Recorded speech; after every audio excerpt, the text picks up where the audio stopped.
Hey everyone, welcome back to the Book Cave with me, Jenny.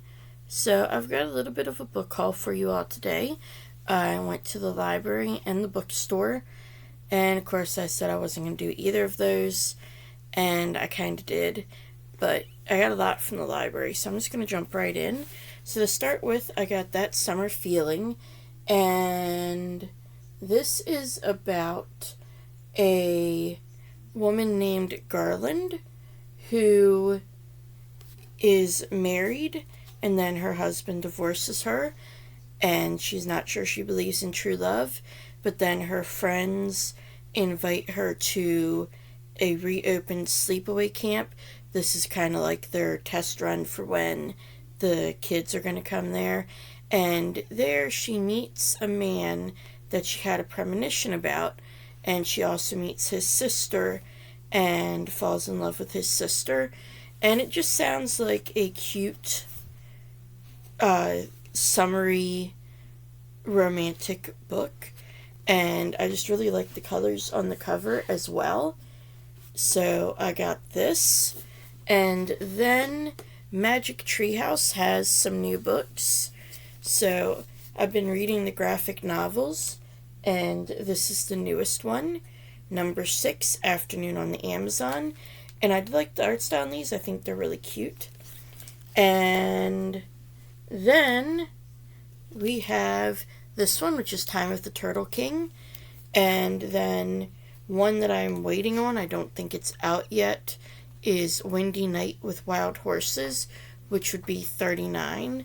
And yeah, this is just something that, when I read them as a kid, I decided to read them as an adult. And now I've decided, I'm just going to try to keep up with them. It's not like they come out super often and they're super short. So yeah, I just thought that'd be kind of a fun thing to keep up with. And then I also got Brandon Sanderson books. I got his Secret Projects. Obviously, I've already read Trust of the Emerald Sea, but The Frugal Wizard's Handbook for Surviving Medieval England, Yumi and the Nightmare Painter. This is probably the one I'm most interested to read right now. It's probably the one I also know the most about, which isn't much, just something about the Nightmare Painter is able to obviously paint nightmares and use the paint as like magic, and just found it really interesting. And then, of course, The Sunlit Man, which is the last one in the Secret Projects. And I'm definitely excited to get into these because I did really enjoy Trust of the Emerald Sea. And then I got this giant collection of books, which is Realmbreaker, Bladebreaker, and Fatebreaker. And I don't know a whole lot about this other than it's YA fantasy, and it follows a girl who is basically training to be a knight, it sounds like. And yeah, I do enjoy my fantasy, so I figured this would be kind of a fun series to try and get into. And then the last two trilogies I got from the library right now, I only have book 3, but the Caraval trilogy, which of course is Caraval, Legendary, and then Finale. And to go along with that, Once Upon a Broken Heart, The Ballad of Never After, and A Curse for True Love. And I've heard a lot about this series, and I've been interested in it for a while. So I said, you know what, I'm just going to get it from the library and see what I think. And then for graphic novels, I got Mooncakes, which is about a hard of hearing Asian American, Korean American witch and a werewolf. And obviously this focuses on like the Moon Festival, I believe, because it's normally when mooncakes are eaten. But it just seems like a really cute book. And again, this is one I've heard a lot about, and the art style looks, super cute, and it looks like it'll be a really quick and fun read. And then I don't have them right now, but I did put the whole series of the I just completely blanked on the title. 1 second. Okay, now that I remember the title, it's The Apothecary Diaries. I have the first 11 volumes on hold. That's all my library has right now. And I got into, or heard about the series through Tiffany on Beautiful Minutia. It's one of the series that she reads, and she seems to really enjoy it and highly recommends it. So I was definitely interested in checking that out. And I know some of them are ready, and I think book 1 is ready, so I'm definitely excited to dive into that. So that's all the library books I had. And then I did buy a few books as well.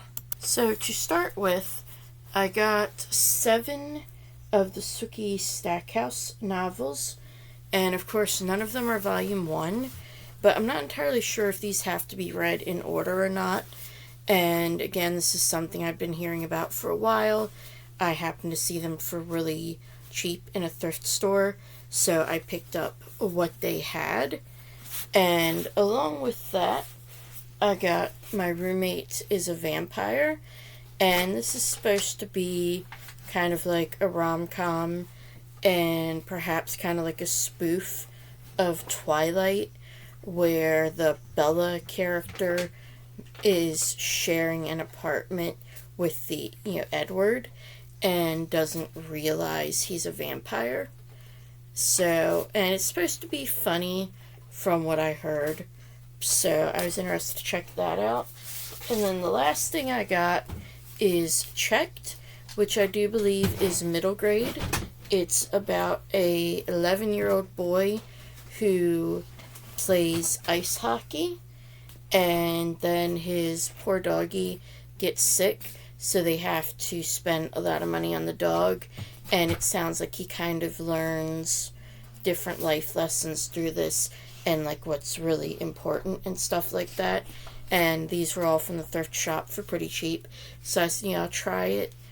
It's, I love dogs, and of course that dog on the cover is very cute, and that's what drew me to it.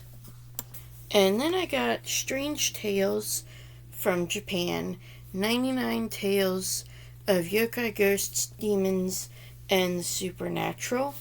And obviously, I've been into Junji Ito, and he's inspired a lot by these sort of tales. So I thought it would be interesting to read some of like the original ones. I didn't realize when I picked it up, this actually has pictures in it. It looks like they're like reprintings of paintings of these different creatures. So that was really cool. Then I got a Japanese classic, which is The Pillar Book. And this was written by a court gentlewoman. And it is supposed to be an exploration of life among the nobility at the height of the idyllic Heian period. And it just basically describes court life. And this was never actually meant to be published. It was meant just for her own amusement. And then I got the Storm and Fury trilogy by Jennifer L. Armont. Storm and Fury, Rage and Ruin, and Grace and Glory. And I'm hoping that I'm going to like this series. I did not like From Blood and Ash. I haven't tried any of the other books in that series, but this one is supposed to have gargoyles and demons. So this sounds a little more supernatural to me, and I know this is a newer series by her, I believe, so I do have some higher hopes for it. They're also a bit shorter, so that's a good thing as well. And then I also picked up Godkiller and Sunbringer by Hannah Kenner. And I've heard again, Lucky, sorry, my puppy is squeaking his toy, as you can probably hear. And I've heard good things about this series. It sounds really interesting. So basically, it follows this girl whose family kills gods because gods are not allowed in their kingdom. So it sounds really interesting because I know she then encounters a god she can't kill and has to like team up with him. So it'll definitely be interesting to see what that dynamic is like. And this is a series I haven't started, but it is the Deathless Ones, the Gilded Ones series, and this is the Eternal Ones, which is the third and final book. And this is inspired by African mythology, and my understanding is that basically the females, the girls, are tested when they turn 16, and if their blood runs gold, not red, then they are basically continuously sacrificed to the gods. And then our main character, Decca, winds up, instead of being a sacrifice, working with the gods, and they're like not what they seem. And I'm definitely interested in this series, but as you've seen, I really like to read series all in one go. So now that I have this, I will be able to hopefully read that series soon and get to it sometime this year. And then I also picked up Out by Natsuo Carino, and this is a Japanese mystery thriller about a woman who works at a bento box lunch factory, and it says she kills her husband and pulls her co-workers into the plot. And it is supposed to explore basically like gender warfare and pressures and prejudices that are put on women.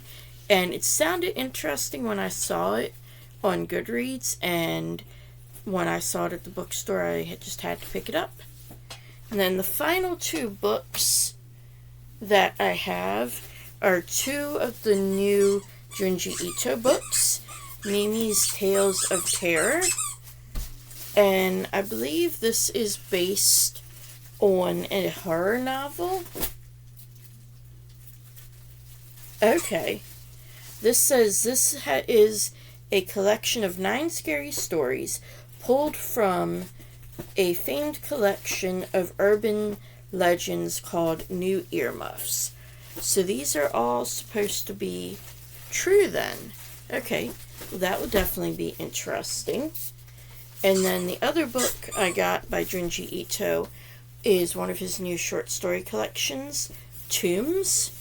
And this is just short horror stories. And I really do like Junji Ito, so I wanted to pick these up. I believe he has 2 more new ones out. There is Soichi and Stitches. And when I looked through Stitches at the bookstore, it seems like it is kind of similar to the Mimi's Tales of Terror, that it's urban legends, but these are done in prose, and Junji Ito just illustrated each story and the cover, whereas this is actually a full manga. So yeah, that is all the books I've gotten recently, and I'm definitely excited to get to them. And I know I really need to get to working on some of these books because I have a ton. And I will see you with reviews for them, hopefully in a monthly wrap-up or in a series reading vlog or some other reading vlog, depending on what I decide to do. But thank you for joining me here in the book cave today. And as always, if you like this video, hit the like button. If you want to see more bookish content from me, hit subscribe, and I will see you next time. in the book cave.